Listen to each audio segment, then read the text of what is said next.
উত্তরবঙ্গ তথা রংপুর বিভাগের সুবৃহৎ ও অত্যাধুনিক বেসরকারি polytechnic Rangpur ideal institute of technology কর্তৃক আয়োজিত অনলাইন ক্লাসে তোমাদের স্বাগত। আজকে আমি ক্লাসে উপস্থিত কেয়ারানী সরকার, ইনস্ট্রাক্টর টেক্সটাইল টেকনোলজি। আজকে আমি যে বিষয় নিয়ে কথা বলবো সেটা হচ্ছে টেক্সটাইল টেকনোলজি প্রথম পর্বে টেক্সটাইল র ম্যাটেরিয়ালস এক যে সাবজেক্ট আছে এই সাবজেক্টের তৃতীয় অধ্যায় জুট ফাইবার সম্পর্কে।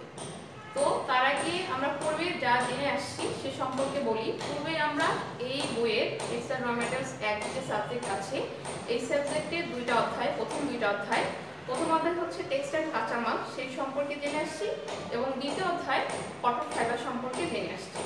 তো প্রথম অধ্যায়ে আমরা যা জেনে আসছি টেক্সটাইল ফাইবার যে অধ্যায় আছে এই অধ্যায় শেষে আমরা যা জানতে পারছি সেগুলো হচ্ছে টেক্সটাইল র ম্যাটেরিয়ালস কাকে বলে, টেক্সটাইল ফাইবারগুলো কি কি আলোচনা করো, টেক্সটাইল ফাইবারের বৈশিষ্ট্যসমূহ আলোচনা করো, টেক্সটাইল ফাইবারের শ্রেণীবিভাগ লিখো এবং সর্বোপরি আমরা জানতে পারছি প্রাকৃতিক ফাইবার ও কৃত্রিম ফাইবারের মধ্যে পার্থক্য লিখো। এবং দ্বিতীয় অধ্যায় হচ্ছে কটন ফাইবার। কটন ফাইবার যে অধ্যায় আছে এই অধ্যায় শেষে আমরা যা জানতে পারছি সেটা হচ্ছে কটন ফাইবারের ইতিহাস, কিভাবে কটন ফাইবারের চাষাবাদ করা হয় সে সম্পর্কে। তারপর আমরা জানতে পারছি কটন ফাইবারের বোটানিক্যাল নাম, কটন ফাইবারের ব্যবহার এবং কটন ফাইবারের ত্রুটিসমূহ আলোচনা করব, এই সম্পর্কে আমরা জেনে আসি। এখন আমরা কথা না বাড়াই জেনে আসি তৃতীয় অধ্যায় সম্পর্কে। তৃতীয় অধ্যায় হচ্ছে জুট ফাইবার।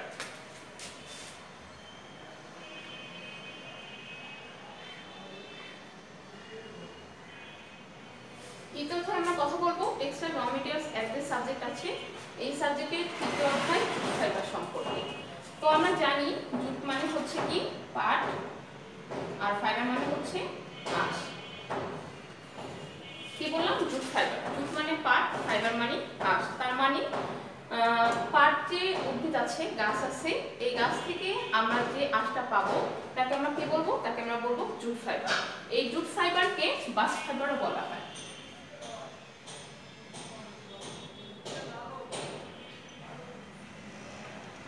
কি বললাম? জুট ফাইবারকে বাস্ট ফাইবারও বলা হয়। বলার কারণ হচ্ছে যে যেসব ফাইবার উদ্ভিদের ছাল বা বাকল থেকে পাওয়া যায় সেই সব ফাইবারকে আমরা কি বলবো? বাস্ট ফাইবার বলবো। যেহেতু জুট বা পাট এটা উদ্ভিদ, এই উদ্ভিদের যে উপরে ছাল আছে এই ছালটাকে পচানোর পরে সেখান থেকে আমরা কি পাবো? ফাইবার পাবো, ফাইবার বা আঁশ পাবো। সেজন্য জুট ফাইবারকে বাস্ট ফাইবার বলা হয়। ঠিক আছে, চলো আমরা জেনে আসি এই ফাইবার কোথা থেকে উৎপত্তি হচ্ছে এবং এর ব্যবহার কোথা থেকে সে সম্পর্কে। তো প্রথমে আমি বলি জুট ফাইবার সাধারণত ইন্ডিয়া ও বাংলাদেশে জন্মে, পাকিস্তানের কিছু কিছু এলাকায় জন্মে, তবে সবচেয়ে বেশি জন্মে ইন্ডিয়াতে ও বাংলাদেশে। বাংলাদেশের বিভিন্ন এলাকায় জুট জন্মে, তার মধ্যে হচ্ছে ফরিদপুর, রংপুর, দিনাজপুর। তবে আমাদের বাংলাদেশে যে জুট বা পাট চাষ হয় তার মধ্যে সবচেয়ে উন্নত মানের এবং ভালো মানের পাট আমরা যে পাই, পাটের যে আঁশ পাই সেটা পাই আমরা হচ্ছে ফরিদপুর থেকে। এক কথায় ফরিদপুরে আমরা বাণিজ্যিকভাবে আমরা কি করি? পাটটা চাষ করি। তো আমি কি বললাম জুট ফাইবার আমরা পাই বিভিন্ন দেশে, তার মধ্যে বিভিন্ন দেশে বলতে 3টি দেশেই জুট ফাইবারটা জন্মে, ইন্ডিয়া, বাংলাদেশ, পাকিস্তান। তো সর্বপ্রথম যে পাটটা আছে এই পাটের যে পাটকল যে মিল তৈরি হয় এটা হয় হচ্ছে ভারতে। কত সালে? 1855 সালে। তারপরে বাংলাদেশে হয় 1950 সালে, যেটার নাম হচ্ছে আদমজি জুট মিল, যেটা বর্তমানে বন্ধ আছে। তো আমরা কি বললাম বাংলাদেশে প্রাচীন বাংলায় অর্থাৎ পূর্ব বাংলায় পাটই ছিল প্রধান অর্থকরী ফসল এবং রপ্তানির মূল উৎস। তো কালের পরিবর্তনের সাথে সাথে এই পাট ও পাটজাত দ্রব্যের ব্যবহার কমে এসেছে। তবে বাংলাদেশের মাননীয় প্রধানমন্ত্রীর প্রচেষ্টায় পুনরায় এই পাট ও পাটজাত দ্রব্যের ব্যবহার বৃদ্ধি পাচ্ছে। তো কি বললাম পাট ছিল প্রধান অর্থকরী ফসল এবং প্রাচীনকাল থেকে যেহেতু এর চাষ হয়ে আসছে, তো আমাদের বাংলাদেশের যে কৃষকরা আছে দীর্ঘকাল ধরে এই পাটটা চাষ করে আসছে জন্য এদের দীর্ঘদিনের অভিজ্ঞতার ফলে অনেক কম খরচে কি করে পৃথিবীর সবচেয়ে উন্নত মানের যে পাট আঁশ আমাদের বাংলাদেশে তৈরি হয়। এই ছিল পাট সম্পর্কে সংক্ষেপে ধারণা পাটের। এখন আমরা জেনে আসি পাটের চাষাবাদ প্রণালী।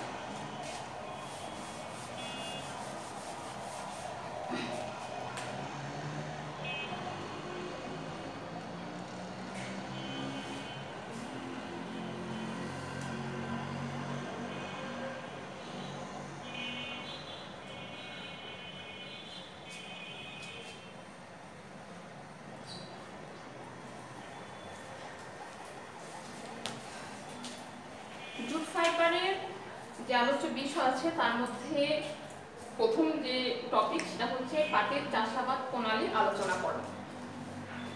পাটের চাষাবাদ প্রণালী আলোচনা করো, এটা হচ্ছে বাংলাদেশ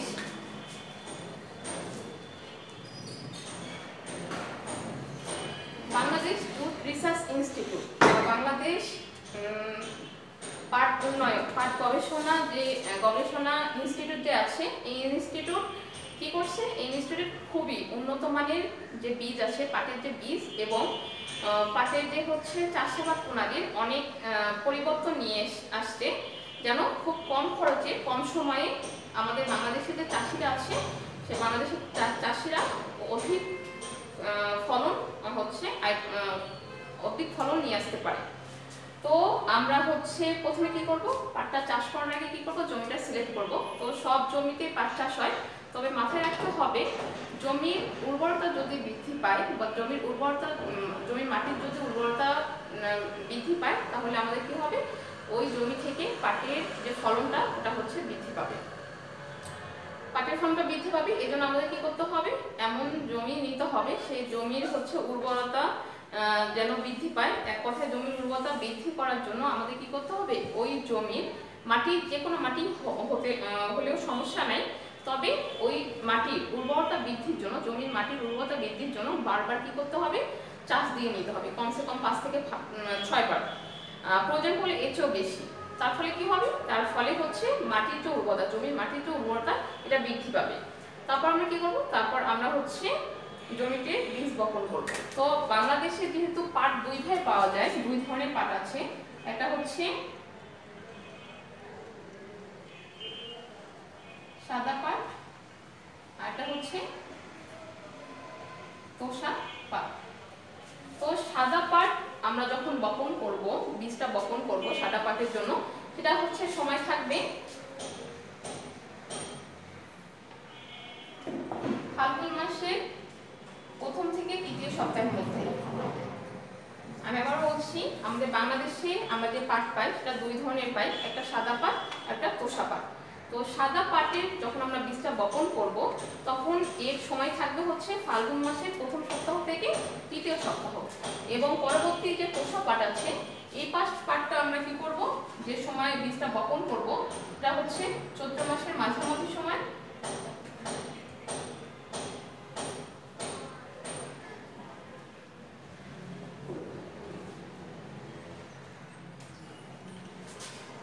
থেকে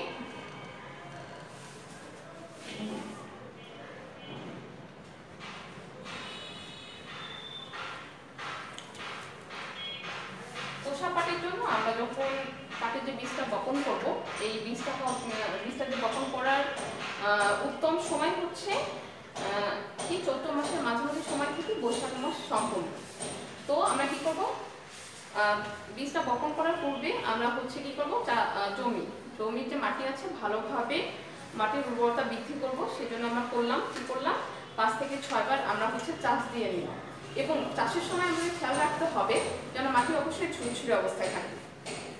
তারপরে আমরা সাদা পাটের কথাই বলি, ফাল্গুন মাসের প্রথম সপ্তাহের মধ্যেই, প্রথম সপ্তাহে যখন বৃষ্টিপাত শুরু হয়, বৃষ্টিপাতের পরপরই আমরা কি করব, বীজটা বপন করব। তারপর বীজ বপন করার প্রায় হচ্ছে 6 থেকে 7 সপ্তাহ পরে আমরা কি করব, আমরা হচ্ছে জমি দেখতে যাব, ক্ষেত দেখতে যাব, সেখানে দেখব যে বীজ থেকে চারা জন্মেছে কিনা। চারা জন্মানোর পরে 6 থেকে 7 সপ্তাহে অবশ্যই চারা জন্মাবে। চারা জন্মানোর পরে আমরা কি করব, এই জমির মধ্যে একর প্রতি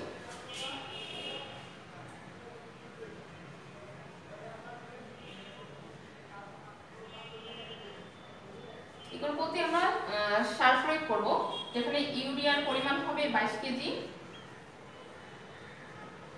টিএসপির পরিমাণ হবে 10.5 কেজি এবং এমপি যে সার আছে এই সারের পরিমাণ হবে 20 কেজি। এই যে সারটা আমরা প্রয়োগ করব এমনভাবে প্রয়োগ করব যেন যে গাছটা আছে, চারা গাছ আছে, এই গাছের পাতার উপরে যেন না লেগে থাকে।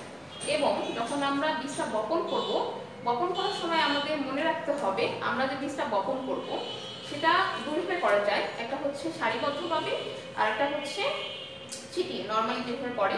তো যেহেতু আমরা বাণিজ্যিকভাবে করতেছি তো অবশ্যই আমাদের মনে রাখতে হবে যেন খরচটা কম হয়, কম খরচে যেন আমরা কি করতে পারি, প্রচুর পরিমাণ ফলন ঘরে উঠাইতে পারি।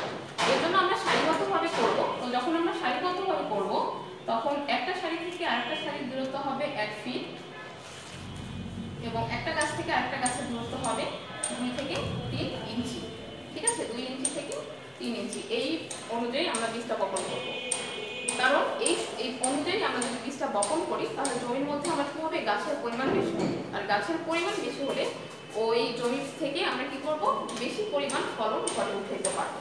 তো যদি আমরা সারিবদ্ধভাবে করি তাহলে এক একরে প্রায় 2 লাখেরও বেশি আমরা কি করবো, গাছ পাবো। যেটা কিনা আমরা যদি ছিটিয়ে বীজটা বপন করি তাহলে আমরা এই পরিমাণ ফলন ঘরে উঠাইতে পারবো না। তো আমরা কি করলাম, বীজ বপন করলাম, তারপর 6 থেকে 7 সপ্তাহ পরে আমরা কি করলাম, হচ্ছে সার প্রয়োগ করলাম। সার প্রয়োগ করার পরে আমাদের কি করতে হবে, জমিটা পরিচর্যা করতে হবে। জমিটা আমরা কি করব, পরিচর্যা করব। এমনভাবে পরিচর্যা করব যেন ওই হচ্ছে জমির বাড়িতে কোনো আগাছা না জন্মায়। যদি আগাছা জন্মায় সেগুলো পরিষ্কার করে নিব এবং যদি কোনো ছাগল, গরু ছাগল ওই ক্ষেতের মধ্যে আক্রমণ করে বা হচ্ছে খেতে যায় যেন না যায় সেদিকে খেয়াল রাখবো। তারপর হচ্ছে যদি প্রয়োজন পড়ে তাহলে আমরা কি করবো, জমির মধ্যে হালকা সেচও দিব। কারণ আমাদের বাংলাদেশের কৃষকদের মত যে হচ্ছে পাট আমরা যখন চাষ করি, আমরা বাণিজ্যিকভাবে যেহেতু করতেছি, পাট নর্মালি যদি চাষ করি তাহলে ক্ষেতের মধ্যে সেচ দেওয়ার প্রবণতা নাই। কিন্তু যদি সেচ দেওয়া হয়, তো বাণিজ্যিকভাবে যেটা বলা হয়, যদি সেচ দেওয়া হয় তাহলে এর ফলন কিন্তু বৃদ্ধি পায় এবং হচ্ছে ভালো মানেরও আঁশ পাওয়া যায়। তো আমরা কি করবো, যদি সেচের প্রয়োজন হয় তাহলে সেচ দিব এবং যদি কোনো দুর্বল গাছ থাকে তাহলে সেগুলো উপড়ে ফেলবো, ঘন গাছকে সরিয়ে পাতলা করে নিব। করার পরে আমরা হচ্ছে ওয়েট করব কখন গাছের মধ্যে ফুল আসে। তো আমাদের কখন গাছের মধ্যে ফুল আসে, তো ফুল আসলো, ফুল আসার পরে যদি আমরা গাছ ওই ক্ষেত থেকে গাছটাকে কাটি তাহলে আমাদের কি হবে, আমাদের হচ্ছে যে গাছটা আছে, গাছের যে আঁশ থাকবে ওই আঁশটা বেশি পরিপক্ক হয়ে যাবে। তো বেশি পরিপক্ক হলে কি হবে, পাট গাছের যে আঁশ সেটা বেশি শক্ত হয়ে যাবে, কিন্তু তুলনামূলক আমরা ফলন বেশি পাবো। সেটা কিন্তু নিম্নমানের আঁশ বলে বিবেচিত হবে। আবার কি, গাছের ফুল আসার আগে যদি ওই গাছ আমরা হচ্ছে কাটি তাহলে কি হবে, ওখান থেকে আমরা যে আঁশটা পাবো সেটা হচ্ছে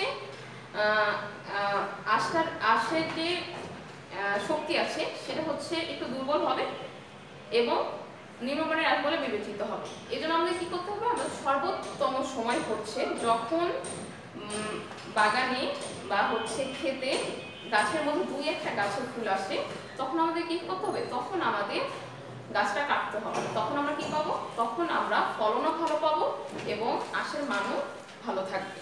তো আমরা কি করবো, যখন গাছের মধ্যে 2-1টি ফুল আসছে তখন আমরা কি করবো, গাছটাকে কাটবো। কিসের জন্য, পচনের জন্য। কারণ আমরা এটা বাস্ট ফাইবার সম্পর্কে কথা বলছি।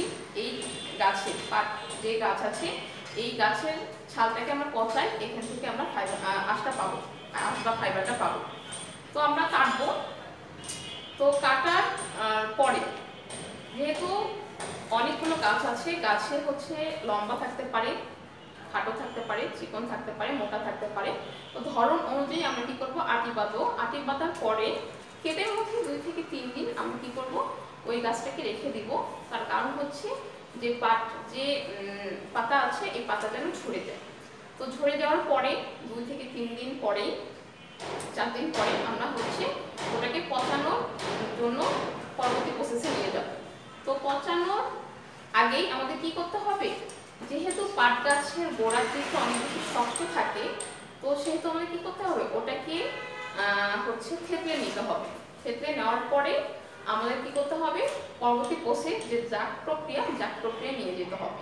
তো আমরা থেতলাইলাম, থেতলানোর পরে আমরা জাগ পরবর্তী প্রসেস যে হচ্ছে জাগ দেওয়ার প্রসেস বা পচানোর প্রসেসে নিয়ে যাব। তো আমরা কি করলাম, পচাবো এমনভাবে, আমরা তো আশি করছি, তো আমাদের জাগ দেওয়ার জন্য পাট গাছগুলোকে লম্বালম্বি ও আড়াআড়ি ভাবে কি করতে হবে, বাঁধতে হবে। বাঁধার পরে আমাদের কি করতে হবে, পুকুরের মধ্যে পচাইতে হবে।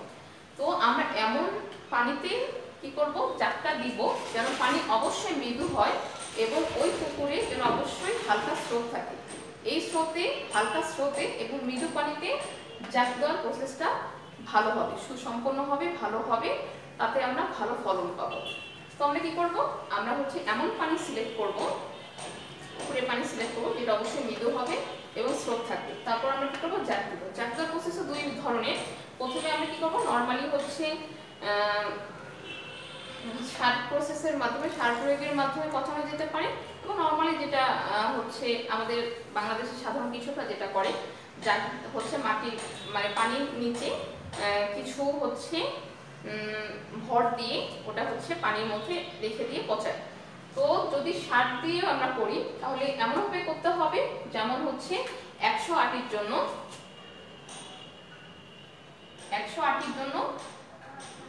1 কেজি ইউরিয়া সার প্রয়োগ করে আমরা কি করবো, সারটাকে পচাইতে পারি। আবার নর্মালি আমরা যদি হচ্ছে সাধারণভাবে করি তাহলে কি করতে হবে, এই যে পানির নিচে আমাদের এই জাগটা দিতে হবে। তো পানির নিচে আমরা পাট গাছগুলোকে, বাঁধানো যে পাট গাছগুলোকে, এগুলো পানির নিচে রাখবো, এমনভাবে রাখবো যেন মাছ বরাবর থাকে। তার মানে এই জাগ থেকে যেন পানি উপরে থাকে প্রায় হচ্ছে 4 ইঞ্চি পানি যেন জাগ থেকে উপরে থাকে। তারপরে এটাকে আমরা পচতে দেবো 10 থেকে 12 দিন। 10 থেকে 12 দিন পরে আমরা কি করবো, এটা দেখতে যাবো ঠিকভাবে পছন্দ হচ্ছে কিনা। তো 10 থেকে 12 দিন পর আমরা গেলাম, যাওয়ার পরে আমরা এই যে আটি আছে, এই আটি থেকে 2-1টি পাট গাছকে নিয়ে এসে পাটকাঠ থেকে আঁশ যে আছে, পাটাশকে ছড়িয়ে দেখবো যে ঠিকভাবে পচন হয়েছে কিনা বা বসছে কিনা। তো যদি সম্পূর্ণ হয়, যদি পচনটা ঠিকভাবে হয়, তাহলে আমাদের কি করতে হবে, এগুলো থেকে পাটকাঠি থেকে পাটাশটাকে আলাদা করতে হবে ভালোভাবে, মৃদু মানে পরিষ্কার পানি দ্বারা। তারপরে আমরা কি করব, তারপরে আমরা এটাকে মাটিতে না, আমরা যেহেতু বাণিজ্যিকভাবে চাষ করতেছি, আমাদের মেইন কারণ হচ্ছে আমাদের আঁশের মানটা যেন ভালো হয়।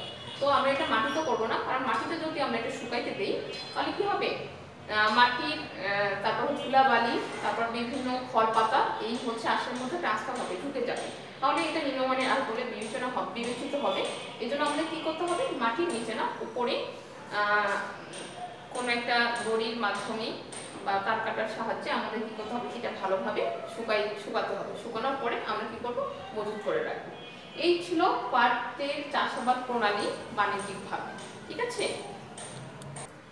সুপ্রিয় শিক্ষার্থী বিন্দু, এখন আমরা পরবর্তী টপিকে যাই, সেটা হচ্ছে পাটের বোটানিক্যাল নাম, পাটাশের বোটানিক্যাল নাম।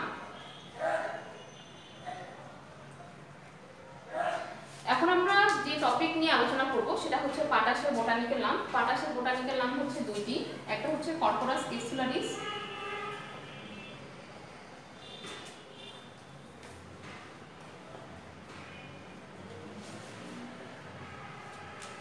আর 2 নম্বর হচ্ছে কর্কোরাস ওলিটোরিয়াস।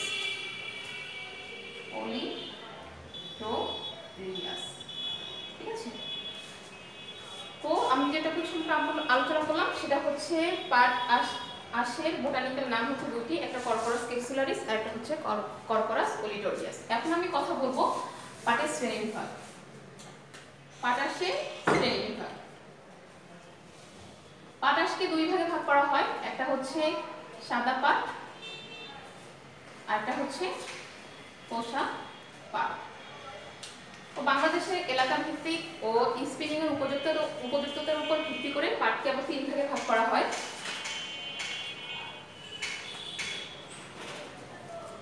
অঞ্চল ভেদে 3 ভাগে ভাগ করা হয়, একটা হচ্ছে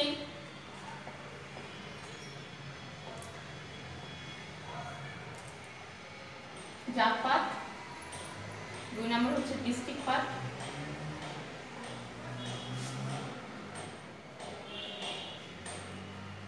আর 3 নম্বর হচ্ছে নর্দার্ন পাট। এই হচ্ছে পাটের শ্রেণীবিভাগ। সুপ্রিয় শিক্ষার্থীবৃন্দ, আমি আলোচনা করলাম জুট ফাইবারটা সম্পর্কে, জুট ফাইবার কি, তারপর আলোচনা করলাম জুট ফাইবারের চাষাবাদ প্রণালী, তারপর জুট ফাইবারের বোটানিক্যাল নাম, জুট ফাইবারের শ্রেণীবিভাগ। এখন আমরা জানবো জুট ফাইবারের ত্রুটি সমূহ।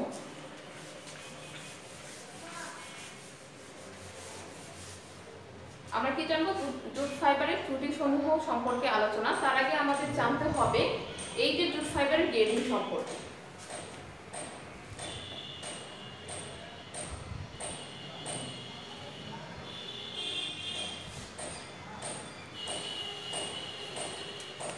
এক কথায় আমরা যে আঁশটা পেলাম, এই আঁশের মান যাচাইকরণ প্রক্রিয়া।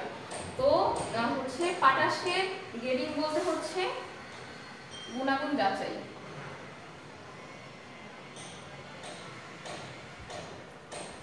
জুট ফাইবার পাট আঁশের গুণাগুণ যাচাই, এটা যাচাই করবো আমরা 4টি বিষয়ের উপর ডিপেন্ড করে। সেই বিষয়গুলো পাট আঁশের দৈর্ঘ্য,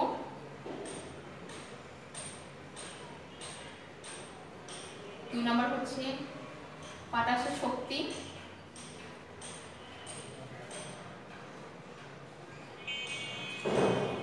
পাট আঁশের উজ্জ্বলতা, আর 4 নম্বর আঁশের রং। এই 4টি বিষয়ের উপর ডিপেন্ড করে আমরা কি করব, এই যে পাট আঁশটা আমরা ভালো পেলাম না খারাপ পেলাম সেটার মানটা যাচাই করব। তারপরে এখন আমরা জানবো পাট আঁশের ত্রুটি সমূহ।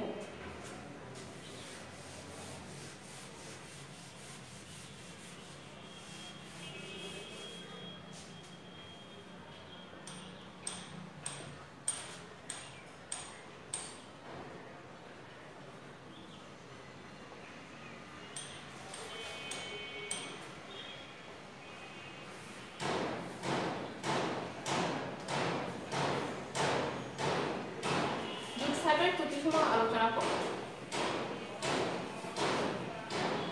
এটা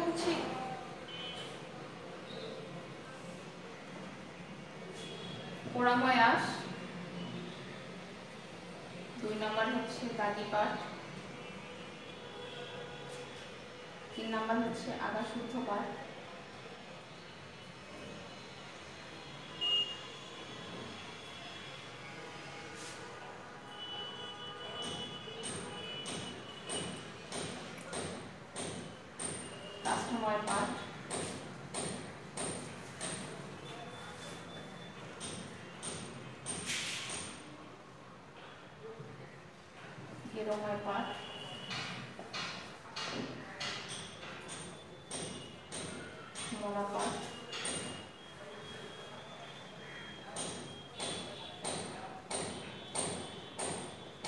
কমজোর পাট ইত্যাদি। জুট ফাইবারের ত্রুটি সমূহ প্রথম কি বললাম, গোড়াময় পাট, দাগি পাট, আগা শুদ্ধ পাট, কাস্টময় পাট, গেরোময় পাট, মরা পাট, কমজোর পাট। এগুলো বিভিন্ন ইফেক্ট বা ত্রুটি। প্রথমে আমি আসি গোড়াময় পাট। গোড়াময় পাট এক ধরনের ইফেক্ট বা ত্রুটি। আমাদের পচনের স্বল্পতার কারণে যে ত্রুটিটা হয়, এই ত্রুটিকে বলা হয় গোড়াময় পাট। এক কথায় পচনের স্বল্পতার কারণে পাট আঁশের মধ্যে এক ধরনের ইফেক্ট দেখা যায়, এই ইফেক্টকে বলা হয় গোড়াময় পাট। দ্বিতীয় যেটা সেটা দাগি পাট। দাগি পাট আমরা যখন জাগটা দিব, জাগ দেওয়া সম্পূর্ণ ঠিক মতো না হলে এবং যখন পাটকাঠি থেকে পাট আঁশটাকে আমরা ধুবো, ধোয়ার সময়টা ঠিক যখন আমরা ধুবো, ধোয়াটা ঠিক না হলে এক ধরনের ইফেক্ট বলা হয়, এই ইফেক্টকে বলা হয় দাগি পাট। তারপর আসি আগা শুদ্ধ পাট। এটাও এক ধরনের জুট ফাইবারের ইফেক্ট।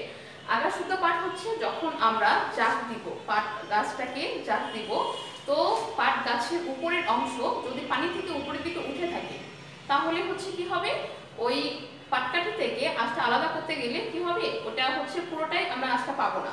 এক কথায় যখন আমরা পাটকাঠি থেকে পাট আঁশটাকে আলাদা করতে যাব, তখন মাঝখানে ছিঁড়ে যাবে। এটা এক ধরনের ইফেক্ট। এই ইফেক্টকে বলা হয় আগা শুদ্ধ পাট। তারপর আসে কাস্টময় পাট। কাস্টময় পাট আমরা যখন পাট গাছটা সংরক্ষণ করব, তখন পূর্ণতা প্রাপ্তির পূর্বেই, এক কথায় পরিপক্ক হওয়ার আগেই আমরা যদি গাছটাকে কি করব, আমরা বাগান থেকে বা ক্ষেত থেকে যখন গাছটাকে সংগ্রহ করব, সংগ্রহ করার পর যদি আমরা পচাইতে যাই, তাহলে কি হবে, পাটকাঠি থেকে যখন আমরা আঁশটাকে আলাদা করতে যাব তখন দেখা যাবে হচ্ছে অনেক বেশি দুর্বল, খুব সহজেই খুলে আসতেছে এবং ছিঁড়ে যাচ্ছে। এটা এক ধরনের ইফেক্ট। এই ইফেক্টকে বলা হয় কাস্টময় পাট।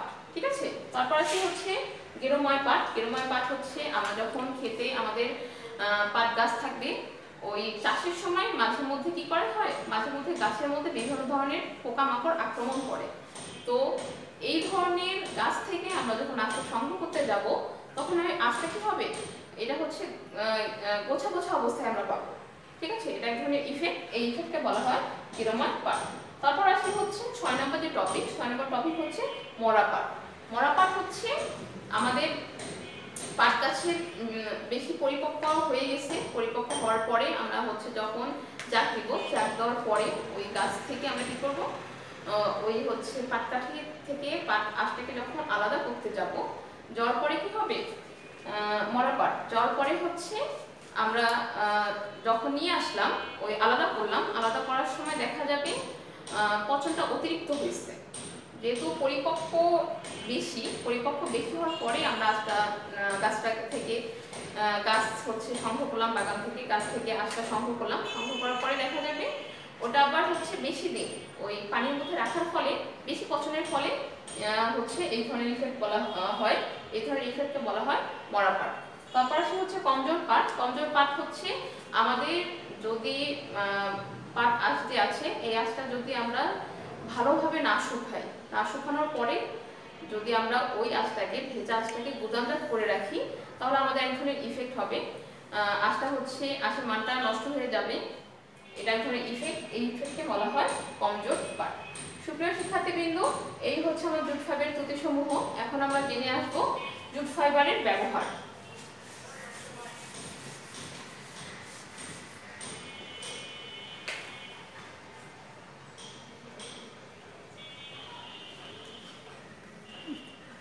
জুট ফাইবারের ব্যবহার লিখো। তো জুট ফাইবার অনেক বেশি সস্তা, অন্যান্য সব ফাইবারের তুলনায় জুট ফাইবার হচ্ছে দামে অনেক সস্তা। ঠিক আছে, এই জন্য এই ফাইবার দ্বারা খুব নিম্নমানের পণ্য, যেমন হচ্ছে ব্যাগ, থলে, তারপর হচ্ছে কম্বল তৈরিতে ব্যবহৃত হয়। তাছাড়া সিবিসি কার্পেট বেকিং ক্লথ তৈরিতে ব্যবহৃত হয়। তারপর হচ্ছে জুটেক্স হচ্ছে জুট ও কটন কম্বাইন করে যে কাপড়টা তৈরি করা হয় তাকে বলা হয় জুটেক্স। তারপর হচ্ছে জিওটেক্স তৈরিতে কি করা হয়, জুট ফাইবারটা ব্যবহার করা হয়। তাছাড়া আরো বিভিন্ন কাজে ব্যবহৃত হয়। এক কথায় নিম্নমানের পোশাক তৈরিতে আমাদের কি করা হয়, জুট ফাইবারটা ব্যবহার করা হয়। যেহেতু জুট ফাইবারটা বা পাট যে আঁশটা আছে অনেক বেশি শক্ত ও খসখসে, এজন্য কি করতে হবে আমাদের, এই হচ্ছে তো শক্ত খসখসে হওয়ার কারণে কি হয়, খুব সহজে পাক দেওয়া যায় না। তো যেসব ফাইবারে আমরা সহজে পাক দিতে পারবো সেসব ফাইবার দ্বারা খুব সহজে সুতা থেকে কাপড় তৈরি করা সম্ভব। যেসব ফাইবারে পাক দেওয়া যায় না সেসব ফাইবার দ্বারা কাপড় তৈরি করা সম্ভব না। তো যেহেতু পাট যে আঁশ আছে শক্ত, তো এই শক্তটা দূর করার জন্য আমাদের কি করা হয়, পাটের মধ্যে লিগনিন থাকে। এই লিগনিনের পরিমাণ বেশি থাকার কারণে কি হয়, পাটটা শক্ত ও খসখসে হয়। এই খসখসে ও শক্ত ভাব দূর করে খুব সহজে পাটকে পাক দিয়ে সুতা তৈরি করার জন্য আমাদের কি হয়, ইমালশন প্রয়োগ করতে হয়। এটাই হচ্ছে ইমালশন প্রয়োগ করার পরে আমরা বিভিন্ন ধরনের পণ্য তৈরি করে থাকি। এই পণ্যগুলো তাছাড়া গৃহস্থলে বিভিন্ন কাজে, যেমন হচ্ছে সুতলি, দড়ি, টোয়াই সুতা, এগুলো তৈরিতে কি করা হয়, জুট ফাইবারটা ব্যবহার করা হয়। সুপ্রিয় শিক্ষার্থীবৃন্দ, এই অধ্যায়ে মূল টপিক সম্পর্কে আমরা কথা বলা মোটামুটি শেষ। এই অধ্যায় শেষে আমরা যা জানতে পারলাম সেটা হচ্ছে জুট ফাইবার হচ্ছে কি, জুট ফাইবারের ইতিহাস, জুট ফাইবারের ত্রুটিসমূহ, জুট ফাইবারের বোটানিক্যাল নাম, জুট ফাইবারের ব্যবহার, জুট ফাইবারের শ্রেণীবিভাগ। ঠিক আছে, এখন তোমাদের এই টপিকের উপরে বা এই অধ্যায়ের উপরে বাসার কাজ থাকবে, সেটা হচ্ছে জুট ফাইবারের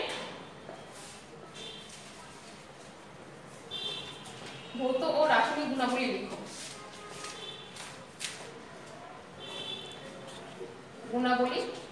লিখো। তো তোমাদের এই অধ্যায়ের উপর বাসার কাজ থাকবে জুট ফাইবার ভৌত ও রাসায়নিক গুণাবলী লিখো। তো আজ আর কথা বাড়াচ্ছি না, তোমাদের সকলের সুস্বাস্থ্যটা কামনা করে এখানেই শেষ করছি। ধন্যবাদ।